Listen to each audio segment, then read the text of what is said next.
Mr. VP, please. Thank you, Mr. President, and we're here to listen.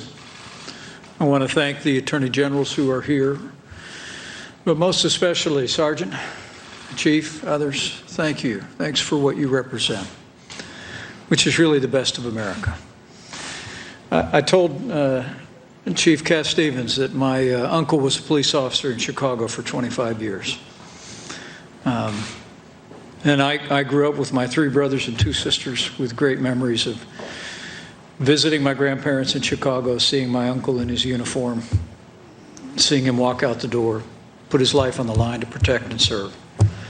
And I want to promise you that you have a president, you have an administration that is always going to stand with men and women who serve and at great risk and great sacrifice protect our communities.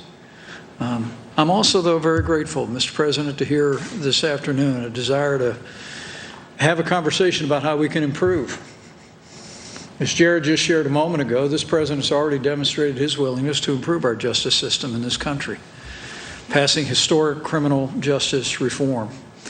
And I want to express my appreciation to the law enforcement officials who are here at this table today, who were with us when we brought that bipartisan legislation forward, Mr. President, at your direction. We're always about the business of making a more perfect union, and we're going to be about that now.